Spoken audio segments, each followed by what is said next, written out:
आणि फक्त लंडनमध्ये तुम्हाला आश्चर्य वाटेल 500च्या वर म्युझियम्स. परवा या पुस्तकाचं प्रकाशन करायला घाणेकर सर आले होते. त्यांनी मलाच धक्का दिला. ते म्हणले पुण्यात 61 म्युझियम आहे, पण आपल्याला आपण एकदा तरी त्याच्यामध्ये कधी बघायला गेलोय का हा प्रश्न आहे. आपल्याकडे म्युझियमला जायची संस्कृतीच नाही. शिवसृष्टी तसेच अनेक मोठे थीम पार्क उभारण्यात ज्यांचा मोठा सहभाग आहे ते मान्य श्री संजय दापके यांचा आज महाराष्ट्र टाइम्स व निळकंठ प्रकाशन यांच्यातर्फे आयोजित केलेल्या कार्यक्रमात मुलाखत घेण्यात आली.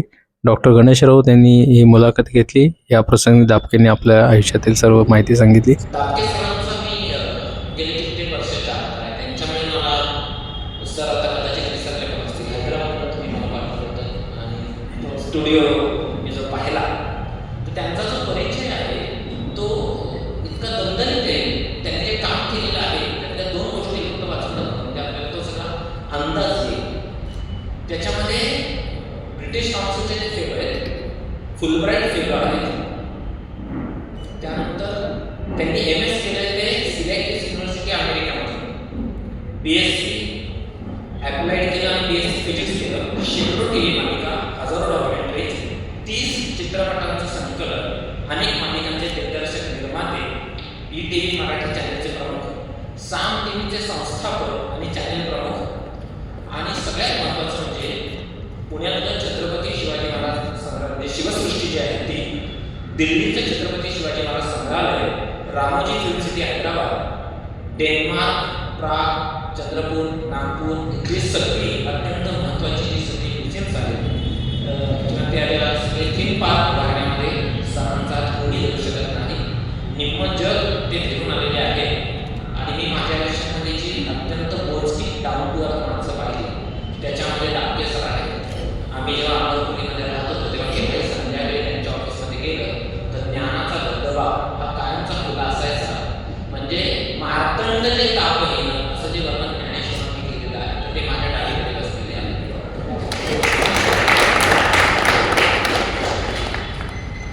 मी दापके सरांपासून सुरुवात करतो की थोडासा तुमच्या शालेय जीवनापासून ते फुलब्राईट होण्यापर्यंत जो सगळा प्रवास आहे तो जर आमच्या श्रोत्यांना तुम्ही सांगू शकता तर. माझ्या आयुष्यामध्ये डॉक्टर वैद्य आल्याने माझं आयुष्य बदललं. खरं म्हणजे मला मराठी स्पेशल करायचं होतं. आमच्या कॉलेजमध्ये परवानगी नव्हती म्हणून मी इतिहासाकडे गेलो. मराठी भाग्यवान आहे असं माझ्या लक्षात. आणि आमच्या कॉलेजला स्वायत्तता मिळालेली आहे आणि TY-BAच्या हिस्ट्रीच्या विद्यार्थ्यांसाठी अभ्यासक्रम तयार करायचा होता. हे पुस्तक वाचल्यानंतर मी सर हे पुस्तक एका बैठकीत वाचलं आणि मी थरावूनच गेलो. आणि हे पुस्तक आम्ही आमच्या TY-BAच्या आता अभ्यासक्रमाला लावलेलं आहे. TYच्या विद्यार्थ्यांना आमच्या म्युझियम नॉलॉजी हा विषय संग्रहालयशास्त्र तर तो अभ्यासामध्ये आला. त्याचं सगळं श्रेय तुमच्याकडे. हे पुस्तक वाचत असताना असं वाटतं की आपणच तिथं उद्या. तर खरं म्हणजे तुमचं मी नामजन लेखन वाचलं तर लोकपर्वेमध्ये तुम्ही सदर लिहित होता आणि तुम्ही जे म्युझियमच्या बद्दल लिहिलं उदाहरणार्थ दापके सरांचं मला कौतुक वाटलं. छत्रपती शिवाजी महाराजांनी वापरलेली वाघनखं भारतामध्ये यावीत असा विचार पहिल्यांदा ज्या माणसाच्या मनामध्ये आला त्याच्यापैकी दापके सर. आता ते सांगणार नाही म्हणून मी सांगतोय. फक्त घाणेकर सरांना ते भेटायला गेले आणि ते म्हणाले इंग्लंडला गेल्यावर काय पाहायचं तर ते म्हणाले की भवानी तलवार आणि वाघनखं. ती वाघनखं सुदैवानं भारतामध्ये आल्यानंतर आम्ही साताऱ्याला गेलो आणि ग्रँड डफने ते जे ठेवलेलं होतं ते पाहिलं. तर हे पुस्तक मुळात ही कल्पना मनामध्ये कशी येते की ह्याच्यावरती पुस्तक लिहिलं पाहिजे आणि ह्या पुस्तकामध्ये तुमची सगळी संग्रहालय पाहिली तर त्याच्यासाठी तुम्ही अभ्यास कसा केला. कारण तुम्ही दोघेही माझ्या ज्ञानात भर पडावी म्हणून हे सांगत नाही की आम्ही अभ्यास कसा केला तर ते आता त्याच्याकडे मी येतच म्हणजे हळूहळू.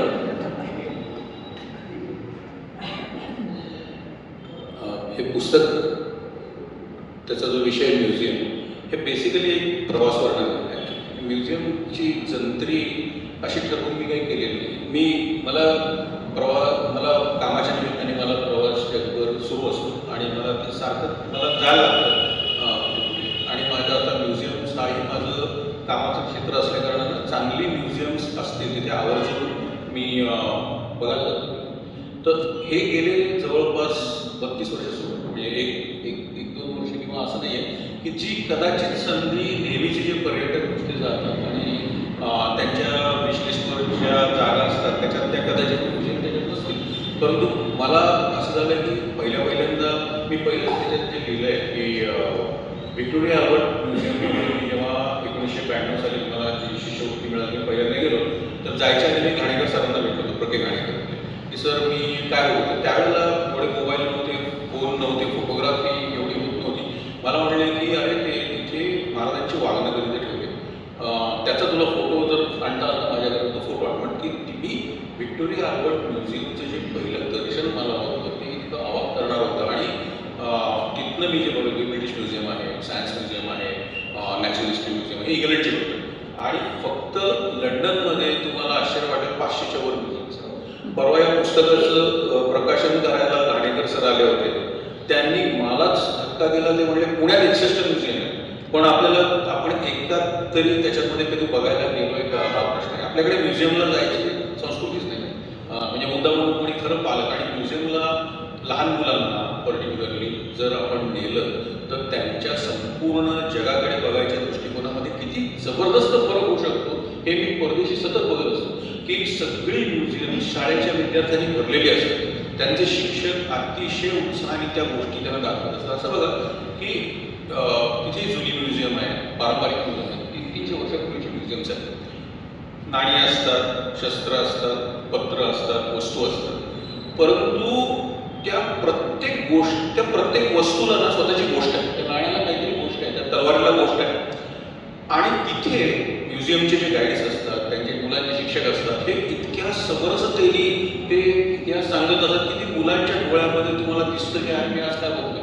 आणि मला असं वाटतं की एक नॅशनल कॅरेक्टर जे आहे ना, की आपण कसं वागायचं, आपल्या देशाची संस्कृती काय आहे हे समजायचं जर सर्वोत्कृष्ट जागा कुठली असेल ना तर ती म्युझियम्स आहे. आणि आपल्याकडे त्याचं पूर्ण अंधार आहे. ॲक्च्युली आपण म्हणजे दोन्ही गोष्टी आहेत की आपल्याकडे म्युझियम अतिशय पारंपरिक आणि एक रटाळ जागा अशी म्हणूनच ती मांडली. आता ती त्यांनी बदल करामध्ये गेलेली नाही मांड, आणि ती तशी म्हणून लोक जात नाहीत म्हणून म्युझियम तशी असं ते थोडक्यात झालेलं आहे. आता मी जो जगभर हिंडतो आणि मला प्रवास कमी काही कशावर लिहू शकतो. ॲक्च्युली मी जगातल्या रेल्वे स्टेशनवर तुम्ही पुस्तक लिहू शकतो. पण मला असं वाटलं की शिवसृष्टी मी जी करत होतो त्यावेळेला मला असं वाटलं की आता बाबासाहेब म्हणजे परत बाबासाहेब पुरंदरे यांच्याबरोबर मला खूप मोठा काळ मला त्यांच्यावर याच्यावर काम करायची संधी मिळाली. आणि बाबासाहेब नेहमी म्हणायचे की शिवसृष्टी कशी असली पाहिजे. तर संग्रहालय तर आहे, परंतु संग्रहालयात ते म्हणायचे बाळ लोक प्रबंध वाचायला येतात, लोक गोष्टी ऐकायला येतात. त्याच्यामुळे महाराजांचा इतिहास सांगितला तो गोष्टी रूपाने पण सांगितला पाहिजे, पण संग्रहालयाची जी सँक्टिटी त्याची जी पवित्रता त्याच्यामध्ये घालवायची नाही. हा विचार करत असताना मग संग्रहालय कसं असलं. आणि आज जर आपण बघितलं तर अगदी पारंपरिक जी म्युझियम्स आहेत मोठी, लूव्र असेल, ब्रिटिश म्युझियम असेल, व्हिक्टोरिया अल्बर्ट असेल, तीही लोक गेल्या 10 वर्षात बदलत आहेत. आणि ते त्यांच्याकडे तर अवाढव्य आर्टिफॅक्ट्स दाखवायला, पण तेही आता त्यांच्या गोष्टी कशा सांगायच्या याच्याकडे हळूहळू येतात. तर हे जेव्हा मला शिवसृष्टीमध्ये करायची संधी मिळाली, दिल्लीला मी शिवाजी महाराजांचं खूप मोठं इमर्सिव्ह म्युझियम आता नुकतंच पूर्ण केलेलं आहे. चंद्रपूरला मी भारतीय सैन्य दलांचं एक म्युझियम मोठं पूर्ण केलेलं आहे. हे करत असताना माझ्या असं लक्षात आलं की जर आपल्याला एवढी माहिती आहे या संग्रहालयाची, त्याच्यातली काही मोजकी संग्रहालय जर आपण लिहिली त्याच्याबद्दल तर काही माहिती लोकांच्यापर्यंत पोहोचेल. आणि जी आता परदेशी जाणे काही फार अवघड गोष्ट राहिली, सगळे जाऊन जर लोकांनी बघितली तर कदाचित थोडाफार फरक पडेल. म्हणून त्या दृष्टिकोनाने मी लिहिलं, जसं मी ते उत्तम पद्धतीने पब्लिश केलं म्हणून हे पुस्तक निर्माण झालं. पुस्तक खूपच छान झालं आहे. पण मला असं विचारायचं तुम्हाला की अजूनही ती जागरूकता नाही. म्हणजे परदेशामध्ये गेल्यानंतर आता तुम्ही दुबईचा जो उल्लेख केलेला आहे, त्या दुबईच्या म्युझियममध्ये गेल्यानंतर भीतीच वाटते की आपल्याला इथे कोणी थांबणार आहे की काय, असं वाटतं. एकाचाही पत्ता नाही, पूर्ण संस्कृती वेगळी. परंतु दुबईच्या संग्रहालयामध्ये त्यांनी ज्या अरबांनी जे शोध लावले होते त्याच्या प्रतिकृती उभ्या करून ठेवलेल्या आहेत. आणि तिथे गेल्यानंतर एका वेगळ्याच विश्वाचं आपल्याला सगळं दर्शन मिळतं. पण दुर्दैवाने ते इथे होत नाही. तर माझी तुम्हाला सगळ्यांना अशी शिफारस आहे की तुम्ही हे पुस्तक अगदी आवर्जून वाचा. त्याच्या पुस्तकाच्या अंतरंगाकडे आपण येणारच आहोत. परदेशातली म्युझियम्स पाहिल्यानंतर आणि भारतातल्या म्युझियम्सची तुलना केल्यानंतर असं लक्षात येतं, परंतु शिवसृष्टी पाहिल्यानंतर आपण असे विलक्षण धक्का बसतो. आणि काही क्षण असं वाटतं की आपण भारतामध्ये नाही जात, आपण पुण्यामध्ये नाही, महाराष्ट्रात नाही. तर शिवसृष्टी उभारत असताना एखादं म्युझियम जेव्हा आकाराला येतं ते अमृत स्वरूपामध्ये पहिल्यांदा आपल्या मनामध्ये साकारत असतं. तर जरा शिवसृष्टी हे जे सगळा प्रकल्प जो उभा आहे तर शून्यापासून आजच्या अवस्थेत येईपर्यंत मुळात तो विचार कसा सुचला, त्याच्यासाठी काय करावं आपल्याला, काय काळजी घ्यावी लागली. कारण अलीकडे महाराष्ट्रामध्ये छत्रपती शिवाजी महाराजांच्या संदर्भात काही करायचं झालं तर ते तलवारीच्या धाऱ्यावरती चालण्यासारखं असतं. अशा वेळेला तुम्ही सगळे काय करता? याच्यामध्ये माझा खरोखर अगदी थोडा आहे म्हटलं तर. कारण मुळामध्ये हे जे आपत्ती आहे बाबासाहेब त्यांनी 74 साली दादरला शिवसृष्टी केली होती, तात्पुरती होती, 3 महिन्यानंतर केली होती. आणि तिथनं त्यांच्या डोक्यात अशी कल्पना आली की आपण एक कायमस्वरूपी शिवसृष्टी आपण निर्माण करावी. त्यावेळेला मी शाळेत होतो, मी काही लहान होतो, पण तेव्हापासून त्यांच्या डोक्यात कल्पना, पण ती जमली नाही. मग त्यांनी जाणता राजा महानाट्य त्यांनी सुरू केलं. आजही आपण बघतो की 2000 शोज पर शो साधारणतः 5000 लोक असतात त्याच्यामध्ये. आणि तशा पद्धतीचं महानाट्य अजून दुसरं उभं राहतं. किती आली किती गेली, पण जाणता राजा तसंच आहे. त्यांची पुस्तक ही अजूनही सर्वात जास्त खपणारं आणि सर्वोत्कृष्ट लोकप्रिय राजा शिवछत्रपती.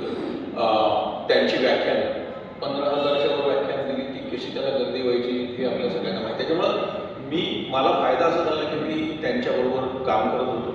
आणि हे जवळपास मला असं वाटतं 2004ला रायगडावर जी राज ठाकरे त्यांची मुलाखत होती ती मीच केली होती. तेव्हापासून खऱ्या अर्थाने माझं त्यांचं चांगलं ॲक्च्युली कनेक्शन म्हणतात ना तसं झालं. आणि त्याच्यानंतर त्यांनी जवळ केलं की याच्या मुलाकडे काहीतरी याला हात करू शकतो.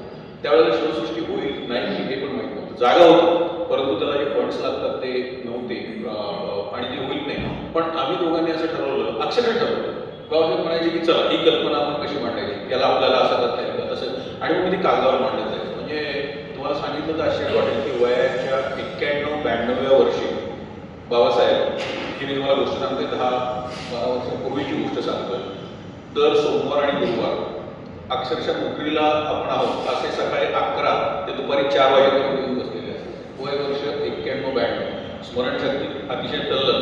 आणि मग मला असं होतं की मला त्यांच्या वयाचं महत्त्व मला कळत होतं की आत्ता ते जे बोलतात ते डॉक्युमेंटेशन आपण करून ठेवलं नाही तर आपण पापी होतो. त्याच्यामुळे मी रेकॉर्ड ते करायचं. ते म्हणायचं आज आपण पेंटिंग करायची का. अगदी सुदैवाने कसं असतं ना, माझ्याकडे सगळा स्टाफ, माझ्याकडे इलिस्ट्रेटर्स आहेत, माझ्याकडे मूर्ती काम करणार आहेत, माझ्याकडे पेंटिंगचं काम. बाबासाहेब जे म्हणतील त्यांनी 27 इतकी उत्कृष्ट पेंटिंग्स माझ्या स्टाफकडनं करून घेतले. त्यांनी सगळी लावायची तर पण ती त्यांचीच आहे, त्यांनी करून घेतली. सो हे होत असताना मग त्यांच्या कल्पना आहेत. तर आत्ता जी तुम्हाला ही शिवसृष्टी दिसते ना त्यातलं फक्त तांत्रिक जो भाग आहे तो मी सांभाळला, कल्पना त्यांची. आणि बाबासाहेब इतिहासकार म्हणून किती मोठे होते ते काय मी तुम्हाला सांगायची आवश्यकता नाही, ते आयुष्यभर त्यांनी प्रूव्ह केले.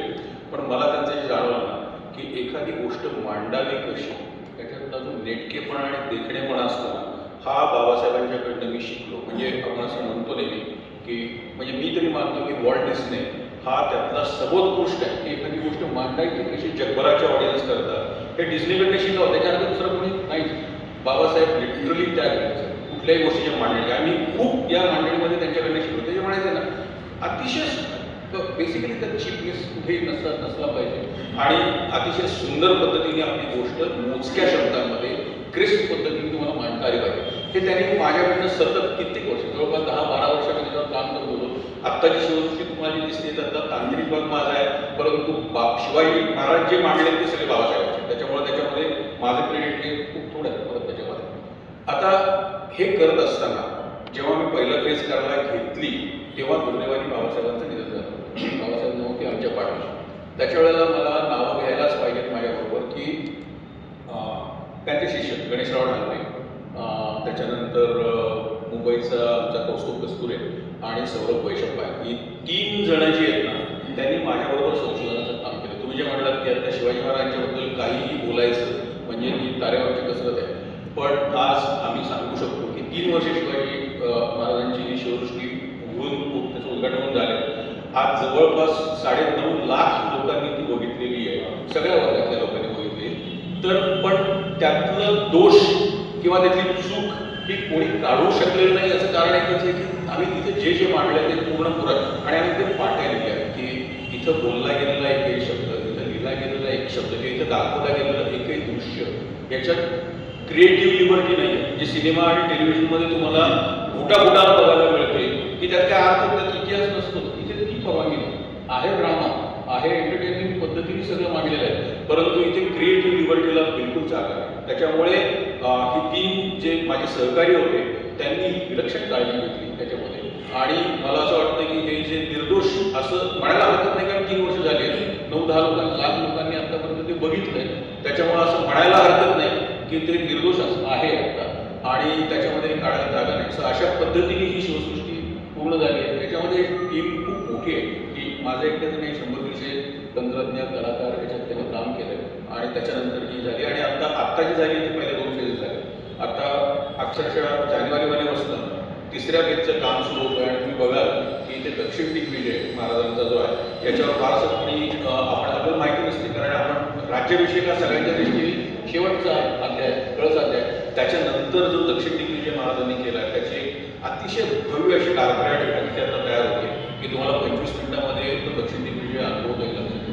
आणि राज्याभिषेक हा तर सगळ्या महाराष्ट्राच्या भारताच्या मनातला एक तो क्षण आहे. तर तो संपूर्ण दिवसभर चालेल. तर आत्ता रायगडावरची जशी राजसभा आहे बरोबर त्याच स्केलची राजसभा आता शिवसृष्टीत उभारली जाते आणि तिथे दिवसभर 20 मिनिटाचा आम्ही हा शो करतोय की जिथे तुम्हाला असं वाटेल की आपण महाराजांच्या राज्याभिषेकात आपण तिथे हे आता तुमच्या फेसमध्ये बाबासाहेबांचा विषय निघाला म्हणून 2च गोष्टी फक्त सांगतो. माझे बंधुराज इथे बसलेले आहेत विजयराव, त्यांनी मी 4थीला असताना राजानंदराज गिरजीमध्ये बाबासाहेब पुरंदरेंची व्याख्यान मला होती. मी 4थीला होतो. बाबासाहेब 7 वाजता यायचे, घड्याळ इथं घातलेलं असायचं आणि पांढरे स्वच्छ कपडे, दाढी आणि तारुण्यातला तो सगळा बदल. घड्याळाकडे एकदाही न बघता 8 वाजता बरोबर ते व्याख्यान संपलेलं असायचं आणि शेवटच्या दिवशी छत्रपती शिवाजी महाराजांचं निधन ज्या दिवशी होतं त्या दिवशी सगळ्या राजानंदराज गिरजीच्या पटांगणाचे सगळे श्रोते ढासळत होते. आणि त्या दिवशी मी ठरवलं की आपण आयुष्यात काय केलं पाहिजे, आपण आयुष्यामध्ये इतिहासाचा अभ्यास केला पाहिजे. आणि गरवारी महाराजांनी त्यांची एक मुलाखत सुधीर गाडगिळ्यांनी घेतलेली होती, ती अप्रतिम झाली होती. आणि आत्ताच निळकंठ प्रकाशनचे मुकुल मार्गे आणि अमृतराव पुरंदरे यांनी बाबासाहेबांनी सांगितलेल्या मठामध्ये जे सदर प्रसिद्ध झालं त्याच्या गोष्टी आहेत त्याच्यामध्ये. आता यातनं फक्त माझ्या सुदैवाचा एकच किंचित भाग सांगतो आणि मग आपण पुढे जाऊया. मला आयुष्यात कधीही वाटलं नव्हतं की बाबासाहेबांच्या पुस्तकामध्ये आपलं नाव येईल. जसं बाबासाहेबांच्या सहवासामध्ये तुमचं आयुष्य बदलून गेलं. बाबासाहेबांच्या 7ही पुस्तकांना प्रस्तावना लिहिण्याची संधी आणि त्या पुस्तकांचं संपादन करण्याची संधी मुकुल मारणे आणि अमृतराव पुरंदरे यांच्यामुळे मला मिळाली. बाबासाहेब आमच्या कॉलेजमध्ये आले होते, ते खूप स्तुती करायचे. तर मोडीचं प्रशस्ती पत्रकाचं वितरण समारंभ होता आणि बाबासाहेब मधल्या खुर्चीवरती बसलेले, मी उजवीकडे बसलेलो. माझं व्याख्यान झाल्यानंतर ते म्हणाले, आता मला काही काळजी नाही, महाराष्ट्राला चांगला वक्ता मिळाला. त्यांचं वाक्य खोटं ठरू नये अशी मी गेली कित्येक वर्ष काळजी घेतोय. तर आता आपण या वाक्याकडे वेळेच्या बाबतीत तुम्ही सांगितलं पटेल, त्यांची एक खासियत त्यांची खूप लोकांना माहीत नसेल. त्यांची वेळ सांगायची पद्धत अशी, बाळ 4:30ला आपल्याला निघायचं. 4:30 म्हणजे 4 वाजून 29 मिनिटं नाही आणि 4 वाजून 31 मिनिटं नाही. सर, तुम्ही मिठाच्या खाणींच्या संग्रहालयावरती गेले, म्हणजे मी तर आयुष्यात कधी वाचलेलं नव्हतं, असं ऐकलेलंही नव्हतं. तर ते मिठाच्या खाणीचं संग्रहालय म्हणजे काय आमच्या आपल्याकडे मीठ समुद्र किनाऱ्यावर मिळतं आणि युरोपमध्ये जे लँडलॉक्ड कंट्रीज आहेत, म्हणजे हंगेरी असेल, पोलंड असेल, चेक रिपब्लिक असेल, यांच्याकडे समुद्रकिनारा नाही आणि त्यावेळेला म्हणजे हजारो वर्षापूर्वी मिठाला सोन्याची किंमत होती. कारण मीठ तसं निर्माण व्हायचं आणि मीठ जे मिळायचं ते खाणीत मिळायचं. तर पोलंडमध्ये, दक्षिण पोलंडमध्ये क्रॅको नावाचं जे गाव आहे, त्या क्रॅकोच्यापासून 30-35 किलोमीटरवर अशी एक जुनी मिठाची खाण हजारो वर्षापूर्वीची की त्यांनी खूप सुंदर पद्धतीनं प्रिझर्व केली आणि त्या खाणीचं त्यांनी आता म्युझियम केलं. ती जवळपास ती म्हणजे 1.5 किलोमीटर जमिनीच्या आतमध्ये ती खाणं ते गेले आत्तापर्यंत. अगदी ती 70-71 सालापर्यंत ती खाण ऑपरेटिव्ह होती. आणि कोपर्निकस तुम्हाला माहिती असेल, त्या कोपर्निकस 900 वर्षापूर्वी त्या खाणीत व्हिजिट करून आलेलं आहे. तर हे तिथली रेकॉर्ड्स खूप तिथली फार गमतीचे होते आणि त्यांनी ते ज्या पद्धतीनं ते ठेवलं आहे, त्यांनी ती संपूर्ण खाण लोकांच्या करता त्यांनी ती ओपन केली. मला असं वाटतं की अशी जी राष्ट्रीय स्मारकं आहेत ना ती परत जपायची आणि त्यातनं उत्तम टुरिझम कसं निर्माण आपल्याला करता येईल याचा अतिशय डोळस प्रयत्न या मिठाच्या खाणीमध्ये असतो. आणि त्याच्यामध्ये आतमध्ये तुम्ही गेला तर अक्षरशः असा हॉल असेल, 4 भिंती, छत, सगळं मीठ. म्हणजे तिथे लोकांना ते भिंती चाटून बघायला लावतो. ते काय नाही ते आतमध्ये चर्च, एवढं प्रचंड 3 मजली चर्च, त्याचे दोन्ही बाजूनी गाड्यांची जिने, हे सगळं मिठात खोदलेलं आणि हे एका वर्षात नाही, हजारो वर्षापूर्वीपासून झालं.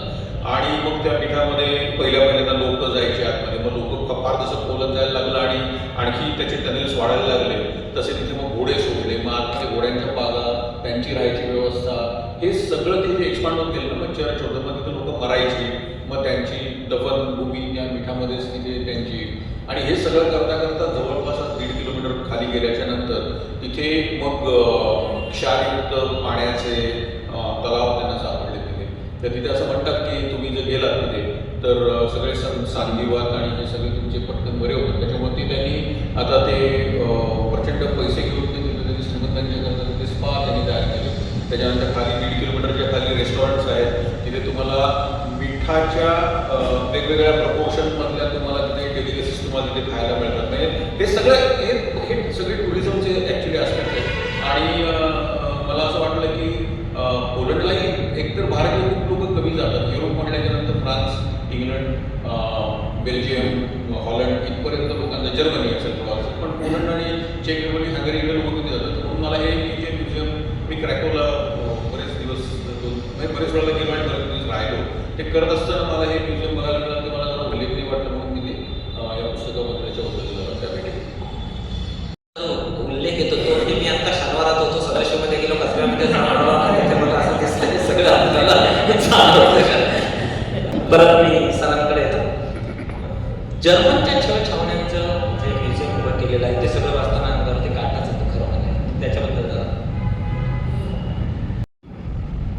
1994ला मला शिंडलर्स लिस्ट, मला माझ्या मास्टर्सच्या अभ्यासक्रमामध्ये ती कादंबरी मला कोर्सला होती, आणि ती वाचल्याच्या नंतर मला असं जाणवलं की ते लिखाण म्हणून म्हणजे चित्रपट तेवढाच चांगला आहे, परंतु कादंबरी ही अफाट आहे. म्हणजे ज्या पद्धतीने लिहिली गेली, त्या प्रत्येक ओळीमध्ये 4 ओळी न लिहिलेल्या आहेत. म्हणजे प्रत्येक 2 ओळी तुम्ही वाचता, त्याच्यात 4 ओळी त्याच्यात न लिहिल्या, तुम्ही इतक्या वेळा वाचता, तुम्हाला नवीन त्यातनं समजा अशी फार कमी पुस्तकं असतात.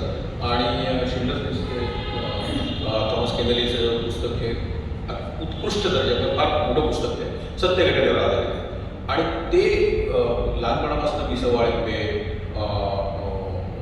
यांची म्हणजे दुसऱ्या महाराष्ट्राची पुस्तकं वाचत होतो, इतिहास माहीत होता, परंतु शिंडलर्स लिस्टनी मला ॲक्च्युली पोलंड आणि क्रॅको आणि ऑशविट्झ असेल किंवा दाखव असेल, बाकी त्यांचे कॉन्सन्ट्रेशन कॅम्प, त्याचं एक मला ते वाचताना डोळ्यासमोर माझ्या ते उभं राहिलं. आणि मग मला असं वाटलं की मराठीत आलं पाहिजे, म्हणून मी ते माझ्या स्पीडनी मी ते मराठीत करायला सुरुवात केली. आणि त्याला 10 वर्ष लागली करायला, ते सगळं करायला, सगळं सांभाळून. त्याच्यामुळे रोज 1 पान, अर्ध पान असं लिहायचं. आणि मग ते मेहतांनी ते शिंडलर्स लिस्टचं मराठी पब्लिश केलं, ते 9 साली वगैरे असं.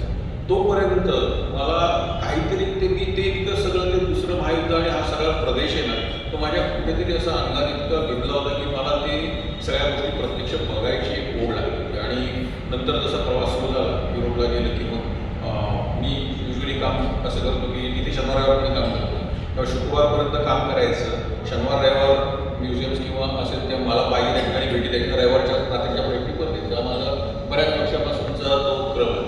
क्रॅकोला मी जेव्हा गेलो, माझ्या कामाकरता राहिलो, तेव्हा मी तिथे मुद्दाम वेळ काढून मी ऑशविट्झला गेलो. आणि ऑशविट्झ त्या शिंडलर्स लिस्टचा एक मुख्य त्याचा गाभा आहे, त्याचा बराचसा नाट्य तिथे घडतं. आणि ते बघताना ते सगळं तिथे ज्या पद्धतीने शिल्लक आहे आपल्याला कळत नाही. आणि आपल्याला अपुवाई का वाटतं तर आपल्याकडे काही शिल्लक नाही. आपण जे इतिहास म्हणून बघायला जातो तिथे आपली इतकी घोर निराशा होते, कारण आपल्या डोळ्यासमोर काहीतरी असतं, अरे मला हे बघायला मिळालं बघ, पण आपल्याकडे शून्य बघा. आणि तिथे ते 100% जसंच्या तसं आहे. काल होतं जरूर ते काल ज्या गोष्टी घडल्या आहेत अशा गोष्टी घडल्या. आता तरी म्हणजे गेल्या मी जेव्हा पहिल्यांदा 8 साली बघितलं, जवळपास आता 17 वर्ष झाली, तेव्हा तर ऑशविट्झ आणि इव्हन बाकीचे कॉन्सन्ट्रेशन कॅम्प्स याच्याकडे जगाचं इतकं लक्ष वळलेलं नव्हतं. त्याच्यामुळे मला आठवतं आहे मला टुरिस्ट टुरिझमनी मला बायवर गाईड दिला होता आणि त्याने मला ऑशविट्झला गेला. ऑशविट्झ प्रचंड मोठा कॉन्सन्ट्रेशन कॅम्प आहे, जिथे ज्यूजना इतक्या मारलं.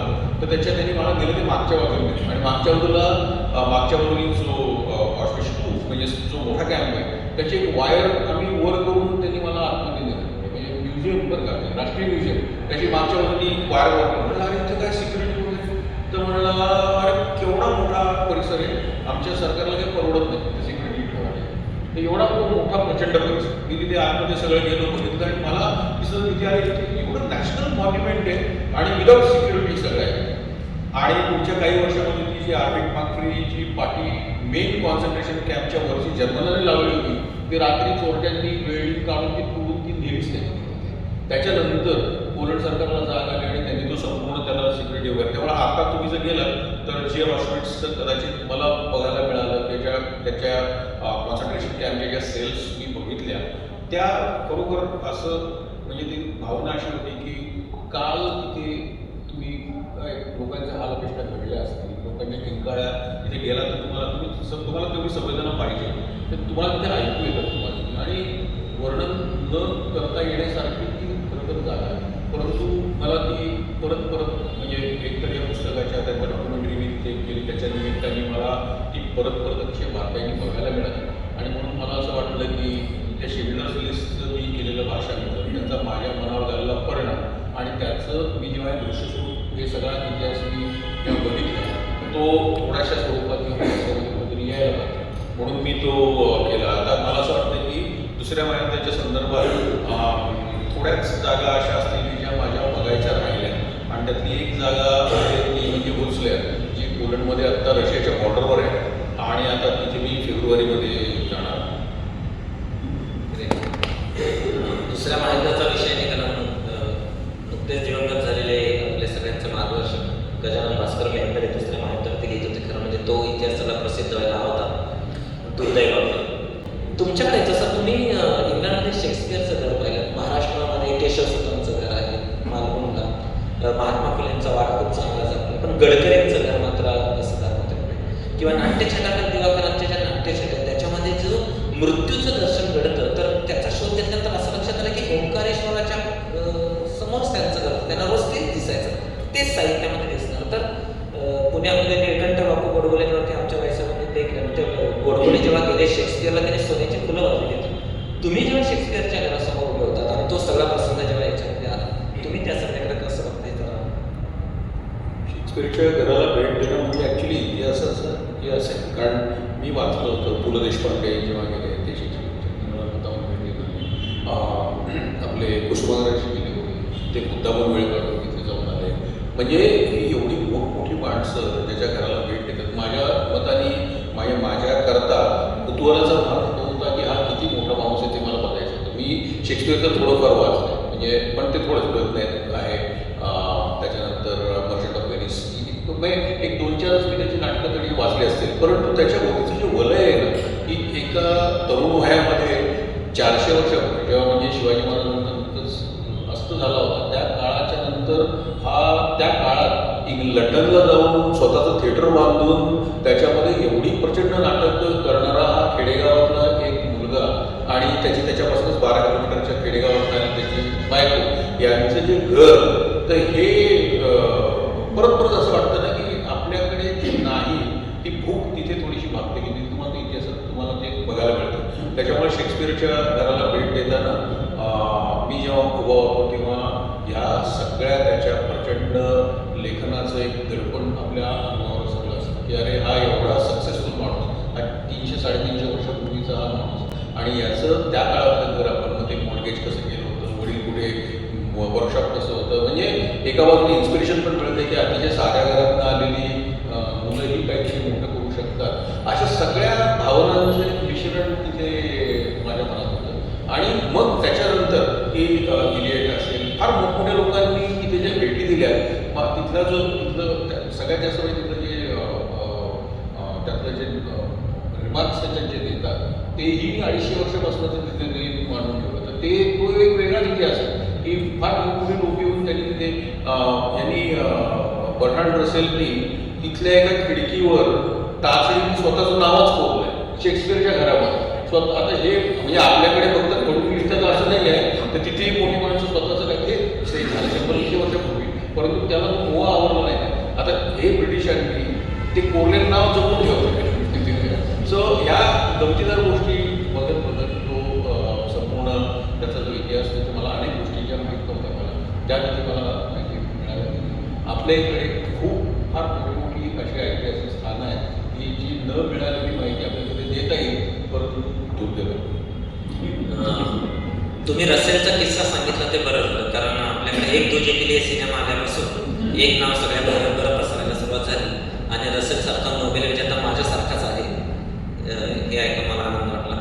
थोडासा वेळ आपण पुढे जातोय. मी प्राध्यापक असतो तरी टोल पडल्यापासून टोल पडेपर्यंत मधल्या वेळामध्ये जे टोलवटोलवी करतात त्यांना गणेश राऊत म्हणतात.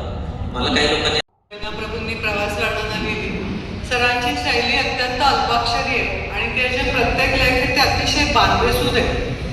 कुठेही शब्दांचा फुलोरा नाही आहे, पण ते वर्णन अगदी समोर उभं राहतं. आणि आता सांगितलं की ॲम्स्टरडॅमचं गणितांबद्दलचं आहे किंवा तुमचा ड्रेसडेनबद्दलचा ग्रीन फॉल्टचा लेख आहे. तर ही अल्पाक्षरी भाषेचा फुलोरा नाही आहे आणि तरी समोर सगळं उभं राहतं. या शैलीबद्दल थोडं सांगा की कशी तुम्ही त्याच्यासाठी काही प्रयत्न केले का, की कुठून आली, त्याचा उगम कुठून झाला? शैलीच नाही, ही शैलीच नाही. आणि म्हणजे कुठली गोष्ट सांगताना मला असं वाटतं की आपण जसं बोलतो तसं आपण लिहावं आणि मुद्दामून त्याच्याकरता काही करायला लागत नाही. आपल्यासमोर माझं तसंच लिहिलं जातं की आपण थोडं. आणि मी काय ना, मी एडिटर आहे मुळात, फिल्म एडिटर आहे किंवा मी असल्या कारणानं त्यातलं वाईट असेल ते काढून टाकणं आणि जे पाहिजे असेल ते ठेवणं, ते इंटरेस्टिंग झालं पाहिजे. म्हणजे लोकांना ते वाचताना बोर नाही झालं पाहिजे. हे तर पहिलं आहे. हे मी गेले 35 वर्ष वेगळ्या माध्यमात करतच होतो, त्याच्यामुळे त्याचा कुठेतरी त्याचा परिणाम त्याचा होतो म्हणून ते छोटं होतं. पण त्याच्यामध्ये मला असं वाटतं की लोकांना बोर आपण कधी करायला नाही पाहिजे. तर तुम्ही सांगितलं तर ते करायला धीर देणार आहे. मला थोडंफार त्यांच्याबरोबर काम करण्याची संधी मिळाली. तुम्ही शिवसृष्टीवर असं एक एक्सपिरियन्स सांगा, शिवसृष्टी कशी घडली हा एक एक्सपिरियन्स तुम्ही थोडंसं लोकांना, म्हणजे सुरुवात तुम्ही ती नंतरची सांगितली की बाबासाहेबांबरोबर काम कसं झालं. पण शिवसृष्टीच्या वेळेस मला माहितीच की तिथे अडथळे सुरुवातीला जागा असल्यापासून ते तुम्ही तिथे पहिलं दगड रचत त्याच्यामध्ये तुम्हाला मदतनीस म्हणून कोण कोण होते किंवा काही आम्हाला तुम्ही सांगा. हां, ते सगळं बाबासाहेबच बघायचं.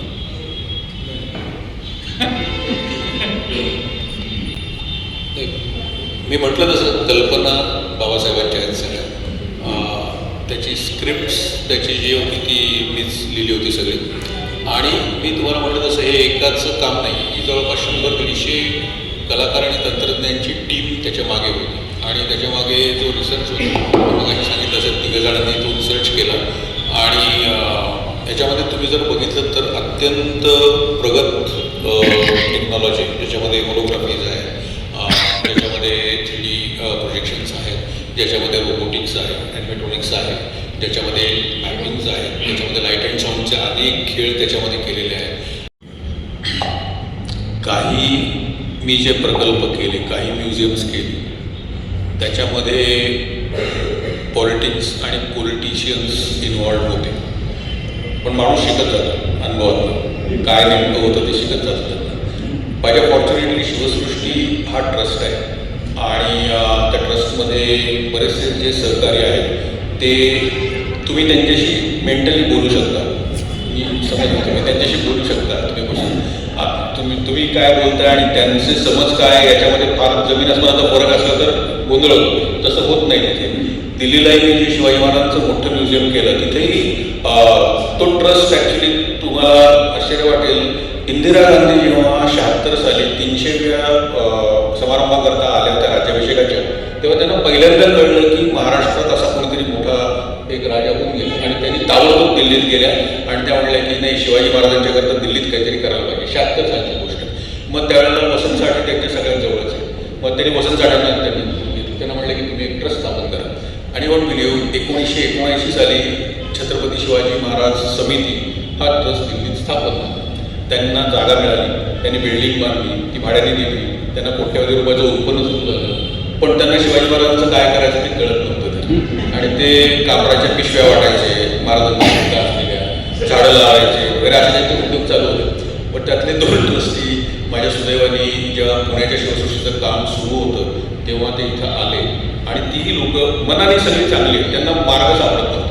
त्या दिवशी संध्याकाळी त्यांनी मला बोलवलं आणि ते म्हणजे दिल्लीचं आमचं साईट तुमच्या ताब्यात आणि तुम्ही साईन करतो तुम्हाला आणि हे तुम्ही संग्रहालय आमचं दिल्लीत करून घ्या. आणि आता रिव्ह्यूज असे आहेत, म्हणजे माझं काम म्हणून सांगत नाही, पण दिल्लीमध्ये PM म्युझियम हे नंबर 1चं म्युझियम म्हटलं जातं. आत्ता जी लोक म्हणजे अगदी आपले आदरणीय शरदचंद्ररावजी पवार सुद्धा आता दिल्लीचं माझं म्युझियम बघून आलं. त्यांनी मला सांगितलं की ते PM म्युझियमपेक्षा 100 पटीने हे म्युझियम चाललं. आता तुमचा जो प्रश्न आहे तो त्याच्या खऱ्या उत्तराकडे मी येतो की गेल्या 15 वर्षाच्या अनुभवाच्या नंतर जिथे कुठे पॉलिटिक्स इन्व्हॉल्ड असेल त्या जागा मी ब्लॅकलिस्ट करतो आणि त्याचं मी काम करतो. आपल्याला कोणी सांगायला नको. आज काय आहे आपल्याकडे आत्र्यांचं सासवड गाव आहे, त्यांचा वाडा आहे तिथे. आपण निश्चितपणे काही गोष्टी करू शकतो तिथे. गदी माडगूळकरांचं घर आहे, राहतं बाबूजींचं घर आहे. ही सगळी दैवत आहेत आपली, एका काळातली दैवत आहे. इथे जर आपण खरोखर टुरिझम आपण काही डेव्हलप करायचा प्रयत्न केला तर तो मला नाही वाटत की कधीही फेल होईल असं होणार नाही. तिथे शेकड्याने रोज कमीत कमी 400-500 लोक आणि सगळ्यात म्हणतो ना की ह्या जागा ज्या आहेत ना त्या संस्कार करणाऱ्या जागा आहेत. म्हणजे त्या माणसाला त्या माणूस तुम्हाला भेटल्याच्या नंतर तो माणूस काय होता हे जर तुम्हाला लहान वयात कळलं ना तर ते संस्कार करणाऱ्या जागा तयार होतात. तर अशा जागा तयार करण्याकरता आपल्याकडे थोडासा एक निरुत्साह दिसतो. परदेशी काय होतं की त्यांचं गव्हर्नमेंट हे फार प्रोॲक्टिव्हली अशा जागा प्रोटेक्ट करते. इमिडिएटली हेरिटेज मॉन्युमेंट म्हणून ते करून टाकतात तिथे. आणि आपल्याकडे ते दुर्दैव आहे, आपल्याकडे रिअल इस्टेट सगळं ताब्यात घेते, पाडून टाकतात. आपल्याकडे काहीही जुनं शिल्लक आणि त्याचं मेंटेनन्स करायचा कसं. आता दोन्हीकडे प्रॉब्लेम आहे. म्हणजे समजा त्या कुटुंबाने मी अनेक वेळेला बघितलं की ते कुटुंब ठरवतं की आपल्याला हे काहीतरी लहानचं करायचं, परंतु त्यांना तो मेंटेनन्स त्यांना परवडत नाही, त्यांना तो खर्च परवडत नाही, त्यांना पाठबळ कोणाचं मिळत नाही. अशा वेळेला जी सुरुवातच होत नाही आणि त्याच्यामुळे बऱ्याचशा गोष्टी आपल्या या इतिहासात कायमच्या आपल्या दडून गेलेल्या आहेत, त्याच्यात काही होत नाही. परंतु शेवटी त्याच्यामध्ये मार्ग जर म्हटला ना तर एकच दिसतो की जर सरकारमध्ये जर कोणी दृष्टी असलेलं कोणी आलं आणि त्यांनी जर असं ठरवलं की या 100 व्यक्ती आहेत यांनी आपल्या महाराष्ट्राचं संपूर्ण एक सांस्कृतिक चित्र आपलं बदललं, त्याच्यावर खूप मोठा परिणाम केला, यांची ही लिस्ट आहे. पुढच्या 10 वर्षात आपण प्लॅन करू आणि त्यांची काहीतरी संग्रहालय आहे, त्यांच्या काहीतरी जागा आपण निर्माण करू, तर याच्यातनं गव्हर्नमेंटला काही करावं लागतं. तुम्हाला मी एक उदाहरण सांगतो फक्त की टाटा ट्रस्टनी राज ठाकरेंनीच मला एक कामगिरी दिली. पांडवराणीच्या खालची जी 52 एकराची जी बाग आहे इथे गार्डन आहे, इको गार्डन आहे, त्याचं रिडेव्हलपमेंट त्यांनी करायला दिलं. आणि तिथे टाटा ट्रस्टची अशी इच्छा होती की इकॉलॉजी आणि एन्व्हायरमेंट मुलांना शिकवण्यासाठी काहीतरी तू करते. तर तिथे मी एक शो केला की झाडं मुलांशी बोलतात. हा दररोज संध्याकाळी शो व्हायचा. लेझर संपूर्ण मी 4 एकरचं ते लाईट केलं होतं. पाऊस हे सगळे जंगलातले सीझन दाखवले. झाडं मुलांशी बोलतात अशी त्याची थीम होती. यू वोंट बिलीव्ह की तिथे दररोज तो शो चालू होता तोपर्यंत 3,500 मुलं दररोज संध्याकाळी यायची. 50 रुपये तिकीट होतं आणि for the first time forest डिपार्टमेंटला एका वर्षामध्ये 2.5 कोटी रुपयाचं उत्पन्न त्या शोधी त्यांना. परंतु पुढे परत तेच झालं की ते कुठल्या तरी विचित्र अधिकाऱ्यांच्या ताब्यात हा सगळा शो केला आणि त्याचं ही आपल्याकडे फार निराशाजनक गोष्टी आहेत. त्याच्यामुळे माहिती नाही कसं त्यातनं पुढे जायचं. त्याच्यामध्ये सरकारने जर थोडंसं लक्ष घातलं, त्याला एक चांगली दृष्टी दिली तर त्याचा काही उपयोग त्याचा होऊ शकतो. फॉर्च्युनेटली डॉक्युमेंटेशन हा जो प्रकार आहे ना हा काही गोष्टीत आपल्याला करता येतो आणि मी तो करायचा प्रयत्न केला. त्याला कोणाचं मला आर्थिक पाठबळ वगैरे नाही, माझ्याकडनं केलं. कारण एक लेखन हा त्याचा फार छोटा स्पिन ऑफ आहे ॲक्च्युली. मला जे मी काम करतो ते मी मासेस करता करतो. मी असं काहीच प्रायोगिक वगैरे असं काही करत नाही. ते जे आहे ते लाखो लोकांनी बघावं ही इच्छा असते त्याच्यामध्ये. आणि मला त्याच्यातले आदर्श जे आहेत ना ते माझे पु ल देशपांडे, गदी माडगूळकर, बाबासाहेब पुरंदरे, दादा गोडके हे माझे आदर्श आहेत. कारण या लोकांनी एक लोकांची नस ओळखली होती आणि त्यांचा जो फॉलोईंग होता ना त्याच्या मागे जादू आहे काहीतरी. त्यातले बाकीचे मला नाही मिळाले पण बाबासाहेब मला मिळाले. तर मी काय केलं 10-12 वर्षापूर्वी असेल जाणता राजा हे नाटक झालं कसं याचा इतिहास आहे. म्हणजे ते उगच नाही झालं, त्याच्या मागची कारण आहेत आणि मला ती समजून घ्यायची होती की हे इतकं सक्सेसफुल बाबासाहेब कसं करू शकले. मग त्याच्यामध्ये अरविंद नामदारांनी ते एडिट केलं, चित्रे उदय चित्रे त्यांनी त्याचं साऊंडट्रॅक केलं. या सगळ्या लोकांना मी जाऊन भेटलो, त्यांच्या मुलाखती घेतल्या, बाबासाहेबांच्या मुलाखती घेतल्या, ते मी यूट्यूबवर टाकलं. तो 2 तासाचा मेकिंग ऑफ जसं म्हणत मेकिंग ऑफ जाणता राजा मी केलेलं आहे आणि ते यूट्यूबवर आहे. तसं शिवसृष्टीचंही कदाचित मी करेन. डॉक्युमेंटेशन एक करायला पाहिजे 100%. आणि ते स्वतः म्हणजे लोकांनी बघितलं तर होऊ दे पण तो माझ्या आवडीचा विषय, मला ते आवडतं म्हणून मी ते गोष्टी मला जितक्या लेवलला जमतील तितक्या लेवलला मी करायचा प्रयत्न करतो. जी मुलगी मी जे पहिलं अट्रॅक्शन रामोजी फिल्म सिटीमध्ये केलं त्याचं स्क्रिप्ट त्यांनी लिहिलं होतं. मी एका स्क्रिप्टमध्ये बसलो. ती गोष्ट असेल 2004 सालची, त्यावेळेला त्यांनीच लिहिली. मी आता 18 राज्यांमध्ये मी भारतातल्या काम केलं 18 राज्यांमध्ये काम केलं आणि मला असं वाटतं की ज्या पद्धतीने आयदर प्रायव्हेट इन्व्हेस्टर असतील किंवा गव्हर्नमेंट असेल ते अशा पद्धतीच्या हेरिटेज किंवा हिस्टॉरिकल प्रोजेक्ट्सकडे बघतं. याच्यात सगळ्यात आघाडीवर आत्ता तुम्ही जर मला कोणी असं विचारलं तर तमिळनाडू आणि गुजरात हे दोन आहेत तिथे. तर मी आत्ता तुम्हाला एकच सांगतो की तमिळनाडूच्या ज्या डायरेक्टर म्युझियम्स हे जे फार मोठं पद आहे, तमिळनाडूची सगळी म्युझियम्स आहेत त्याच्या डायरेक्टर त्याच्या कविता रामन पाहिजे. त्यांनी माझं काहीतरी काम त्यांनी बघितलं आणि त्यांनी तिथं फोन नंबर घेतला आणि त्यांनी फोन केला की ताबडतोब मला चेन्नईला येऊन भेट. मी गेलो त्यांना भेटायला. तर पुरू नाही, आता तिरुनेलवेल्ली नावाचं त्यांचं जे गाव आहे तिथे फार मोठं म्युझियम तयार होत आहे की जिथे तमिळनाडूतली सगळ्यात मोठी नदी ज्याच्या भोवती तमिळनाडूचं सगळं सिव्हिलायझेशन बसलेलं आहे मुन्नारपर्यंत. ते 5000 वर्षापूर्वीचं सगळं ते 5000 वर्ष त्याची हिस्ट्री आहे त्याची. त्या बाईने तुम्हाला सांगतो की सगळी सरकारी हर्डल्स मोडून काढून त्याने ठरवलं की हे काम हे फक्त संजय दाप्तेच करेल आणि त्याच्यात कोणी मध्ये येणार नाही. हे त्याच्याकरता आता हे अवघड आहे. हे PWD सारख्या खात्याला तुम्ही असं वेसण घालून त्यांच्याकडनं काम करून घेणे मला तर अशी काही उदाहरणं मला 100% तमिळनाडू आणि गुजरात हे मला 100% वेगळं वाटतं. सगळ्यात वर्स्ट जर कुठलं राज्य तुम्हाला विचाराल तर गोवा आहे. गोव्यात एवढं सगळं नैसर्गिक सगळं असल्या कारणानं काय तिथे ज्या अडचणी आहेत त्या अडचणीच आहेत. त्यानंतर कधीतरी आपण प्रत्यक्ष बोलू आपण त्या सांगितलं तुम्हाला. पण गोव्यामध्ये इतकं सगळं सौंदर्य असून तिथे काहीही होत नाही, तिथे काही होणं शक्य नाही अशी तिथे परिस्थिती. थोडक्यात बाकीची राज्य मी सांगेन. मध्य प्रदेश एक चांगलं आहे की मध्य प्रदेशमध्ये देर इज अ डिरेक्शन आणि देर इज सम विजन की आत्ता मी तिथे काही आता उज्जैनचं जे म्युझियम आहे त्यांचं तर उज्जैनचं अप्रतिम म्युझियम. फक्त तिथे असंच आहे की तिथे गोष्ट सांगण्याच्या रूपाने त्यांनी काही केलेलं नाही. भव्य म्युझियम आहे. हिस्टॉरिकली म्हणाल तर त्याची किंमत होऊ शकत नाही अशा आर्टिफॅक्ट्स इथं मांडले तिथे आणि मध्य प्रदेशने फार चांगलं जपलं. त्यांच्याबरोबर आत्ता काही करायचं आत्ता प्लॅन सुरू आहे. तर या 2-3 राज्यांमध्ये काही चांगल्या गोष्टी होऊ शकतात. काही गोष्टी होत्या तर बंगळुरूला स्वातंत्र्यवीर सावरकरांचं जे घर आहे तर ते घरही मुंबईचा जो ट्रस्ट आहे त्यांच्याकरता मी दादरला समोर सावरकर भवन आहे तर तिथे जो मॅपिंग शो सावरकरांच्या कथेचा चालतो तो मीच केला आहे.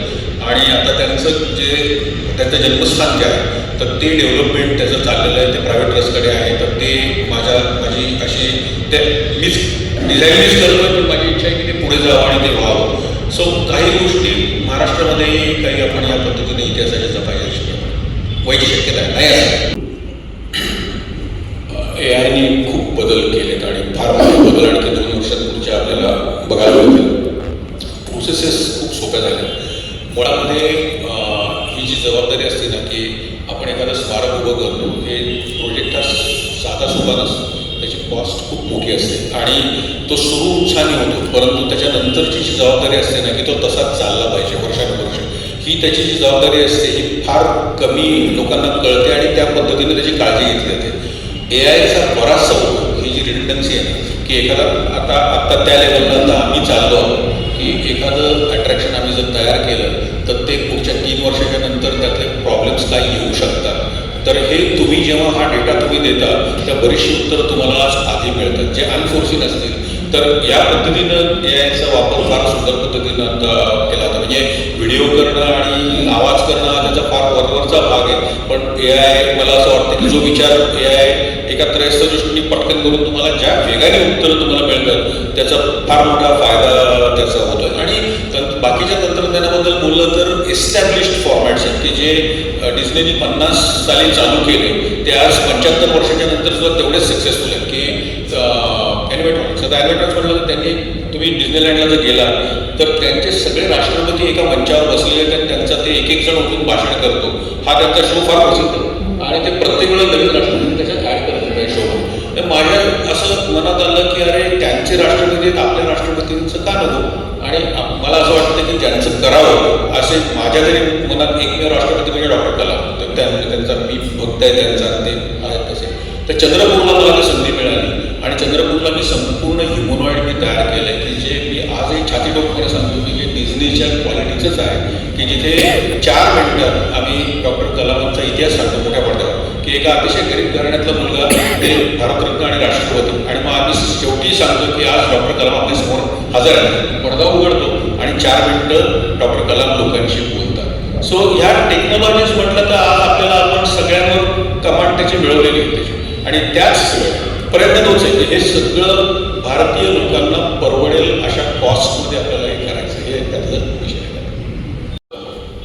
एका वेळेला असे प्रोजेक्ट्स एका वेळेला खूप करू शकत नाही. आत्ता तरी असं आहे की शिवसृष्टीची जी पुढची फेज आहे त्याच्यामध्ये मी म्हटलं तसं 2-3 अट्रॅक्शन्स प्रचंड मोठ्या प्रमाणावरची तयार होत आहेत आणि पुढची 2 वर्ष जवळपास ही संपूर्णपणे आमची सगळी टीम त्याच्यामध्ये गुंतलेली आहे. सावरकरांचं म्हटलं तसं बगुरला जन्मस्थळ त्यांचं डेव्हलप होऊ शकतं आहे आणि आणखी 1-2 म्युझियम्स ॲक्च्युली आहेत आता. म्हणजे जर बघितलं तर वासुदेव बळवंत फडक्यांचं काही करायचं झालं, मी बहुतेक इतिहासाच्या ज्या गोष्टी आहेत ना त्याच्यावरच मला काम करायला आवडतं. आणि एक संकल्पना मी सादर केलेली आहे, तिला यश किती मिळेल मला माहिती नाही आहे, परंतु त्याच्यामध्ये मराठी साहित्यिकांचं एक सुंदर पर्यटन स्थळ असावं की जिथे त्या साहित्यिकांची तुम्हाला माहिती एका ठिकाणी मिळेल, असा एक असावं. तर ते प्रपोज केलं त्याला. आता मला माहीत नाही ते देवाच्या इच्छा किती आहे त्याच्यात ते व्हायची, परंतु झालं आहे चांगलं ते प्रोजेक्ट. जर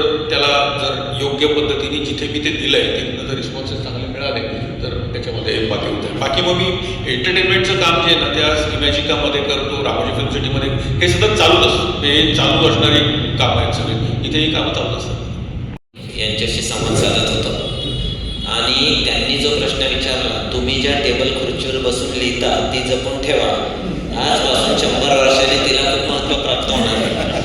तर या दोघांमध्ये हा जो सगळा संवादाचा गुण साधण्याची संधी मला मिळाली, यानेच खरं म्हणजे मीच धन्य झालं. म्हणून तुम्हा दोघांना धन्यवाद देताना मला कुठलाही संकोच वाटत नाही.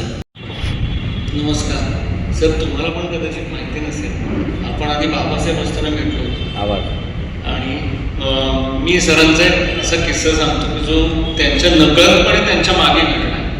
बाबासाहेब असताना आम्ही त्यांना भेटलो होतो. अमृत पुरंदरांवर मी काम करतो, पुरंदर प्रकाशनाचं शिलारखंड पुस्तक चालवतं, वडील आहेत माझे. तर त्यांनी मला सांगितलं होतं की 1974 साली आपण ते पुस्तक छापलं आहे, त्याच्यानंतर छापलंच नाही. त्या दर्जाचं छापलं जाईल की नाही याची भीती असल्याकडे नंतर त्यांनी ते पुस्तकच छापलं. मग ते जेव्हा छापलं तेव्हा ते झालं आणि पूर्णत्वाला आलं. परंतु नंतर मी तुमचे मित्र पवार म्हणजे मोतीबागेतले पवार, अनिल पवार, त्यांच्याबरोबर तुमच्या इथे आलो होतो. त्यावेळी शिवसृष्टीचं काम थोडं स्लो झालं होतं.